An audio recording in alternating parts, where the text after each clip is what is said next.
नीलम एक गांव के गरीब परिवार में पैदा हुई। उसके माता पिता गांव में एक खेत में मजदूरी करते थे।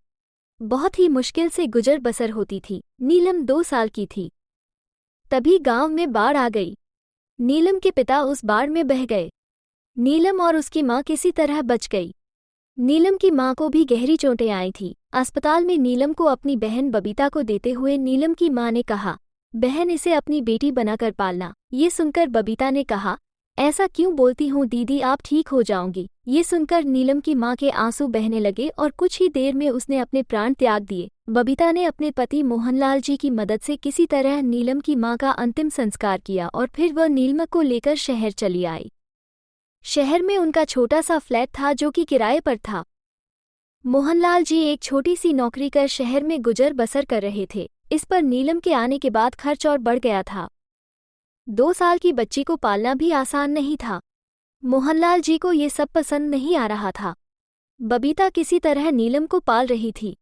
कुछ दिन बाद एक दिन बबीता अपने पड़ोस में रहने वाली सहेली सुजाता से बात कर रही थी। बहन, समझ नहीं आ रहा क्या करूं, इनकी थोड़ी सी तनख्वाह में हमारा ही गुजारा बहुत मुश्किल से होता है। अब नीलम के आ जाने से बहुत परेशानी हो रही है। सुजाता ने कहा, एक काम कर, इसे किसी अनाथ आश्रम में छोड़ा, वहां अपने आप पल जाएगी। बबीता बोली, ये क्या कह रही है तू? मेरी बहन की अमानत है। मेरा अपना बच्चा होता तो क्या मैं उसे अनाथ आश्रम में छोड़ देती? ये सुनकर सुजाता ने कहा, मुझे माफ कर दे, न जाने मैं भी क्या बोल गई। एक काम करना, मैं इसे कुछ घंटे संभाल लूंगी, तू कोई काम ढूंढ ले। मेरा मतलब है कुछ घरों में काम करना शुरू कर ले। सुबह साफ सफाई करने का काम मिल जाएगा, उससे इसका खर्च तो निकल ही जाएगा। बबीता ने बोला, तू ठीक कह रही है, अगर तू इसे कुछ देर संभाल लेगी तो मेरी बहुत मदद हो जाएगी। सुजाता ने कहा, अरे ये तो पुण्य का काम है, तू चिंता मत कर। बबीता को एक रास्ता नजर आ रहा था। शाम को उसने मोहनलाल जी से बात की।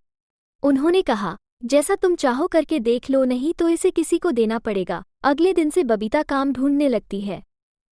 कुछ लोगों से बात करके उसे 2 घरों में काम मिल जाता है। धीरे धीरे समय बीतने लगता है। नीलम अब 5 साल की हो गई थी। बबीता अब घरों में पूरे दिन काम करती थी। नीलम अब घर में अकेले रह सकती थी। बीच बीच में सुजाता उसकी देखभाल करने के लिए आ जाती थी। बबीता को मेहनत करके भी एक खुशी मिलती थी। नीलम को वो बहुत प्यार करती थी। धीरे धीरे मोहनलाल जी का स्वभाव भी बदलने लगा था।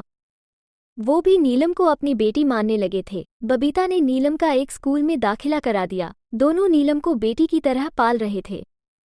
नीलम जब 14 साल की हुई तो उसे पता लग गया था कि वह अपनी मौसी के घर में पल रही है। बबीता दिन भर काम करती थी। शाम को थक हार कर जब वो घर आती थी तो वो नीलम से कुछ काम करने के लिए कह देती थी, जिससे नीलम को लगने लगा था कि उसकी मौसी खुद तो सारा दिन घूमती रहती है और सारा काम उस पर डाल देती है। नीलम के मन में मौसी के प्रति नफरत सी भरने लगी थी। नीलम अब सुजाता से भी बात नहीं करती थी, इसलिए सुजाता ने भी आना छोड़ दिया था। इसी तरह समय बीत रहा था। समय के साथ नीलम के मन में बबीता के प्रति नफरत बढ़ती जा रही थी।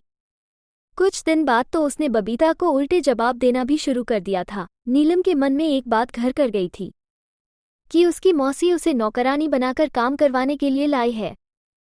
पता नहीं उसके माता पिता मरे भी हैं या मौसी ने झूठ बोल दिया। मोहनलाल जी और बबीता को नीलम के इस व्यवहार से बहुत दुख होता था। वे दोनों नीलम को समझाने की कोशिश करते थे, लेकिन वो उन्हें उल्टा ही बोल देती थी। नीलम की पढ़ाई पूरी हो चुकी थी। उसने नौकरी ढूंढनी शुरू कर दी। एक दिन उसने घर आकर बबीता को बताया कि उसे एक कंपनी में नौकरी मिल गई है। बबीता बहुत खुश हुई कि उसने अपनी बहन से किया वादा पूरा किया। नीलम को अभी नौकरी करते हुए कुछ ही दिन हुए थे कि उसने अलग फ्लैट किराए पर ले लिया और वह अलग रहने लगी। जब नीलम जा रही थी तो बबीता ने उसे रोकने की बहुत कोशिश की, लेकिन वो कहने लगी, मैं अब तुम्हारी गुलाम बनकर नहीं रह सकती, इसलिए मैं जा रही हूँ। मोहनलाल जी और बबीता को बहुत दुख हुआ। बबीता ने अब काम पर जाना छोड़ दिया था। उसकी तबीयत खराब रहने लगी थी। इधर नीलम को काम करते करते एक लड़के से प्यार हो गया। दोनों ने शादी का फैसला कर लिया। एक दिन बबीता दवाई लेने डॉक्टर के पास जा रही थी, तभी उसे रास्ते में सुजाता मिली। कैसी है बहन, ये क्या हाल बना रखा है? बबीता ने रोते हुए उसे सारी बात बताई। तब सुजाता ने कहा, अरे मैंने जो नया घर लिया था वहीं पास ही में एक फ्लैट में नीलम रहती है। उसने तो शादी कर ली, तुझे नहीं बताया। ये सुनकर बबीता का दिल टूट गया। एक दिन नीलम के पति रोशन किसी काम से जा रहे थे। उन्हें रास्ते में सुजाता मिली। पड़ोसी होने के नाते सुजाता ने नीलम का हाल चाल पूछ लिया। तब रोशन ने पूछा कि वे नीलम को कैसे जानती है। सुजाता ने रोशन को सारी बात बताई कि कैसे बबीता ने नीलम को पाल पोस कर बड़ा किया। ये सुनकर रोशन को बहुत दुख हुआ, क्योंकि उसे इस बारे में कुछ भी पता नहीं था। रोशन ने नीलम से जाकर इस बारे में पूछा, नीलम तुम्हारे माता पिता इसी शहर में हैं, तुमने बताया नहीं। नीलम, आपके कैसे पता? वैसे वे मेरी मौसी हैं, जिन्होंने आज तक ये नहीं बताया कि मेरे माता पिता कहाँ हैं। वो तो बस मुझे नौकरानी बनाकर रखना चाहती थी। तब रोशन ने कहा, कोई भी मालकिन अपनी नौकरानी से बिछुड़ने के गम में मरने जैसी हालत में नहीं पहुंच जाती। वो तुम्हारे से बिछुड़ने का दुख सहन नहीं कर पा रही हैं। तुम्हें उनसे माफ़ी मांगनी चाहिए। ये बात सुनकर नीलम ने कहा, ये फिर कोई नई चाल होगी मौसी की। तब रोशन ने कहा, अगर वो उस समय तुम्हें नहीं पालती तो शायद आज तुम जिंदा भी नहीं होती। रोशन की बात सुनकर नीलम को अपने किए पर पछतावा होने लगा। उसने मौसी से जाकर मिलने की सोची। 2 दिन बाद नीलम अपने पति रोशन के साथ मौसी से मिलने गई।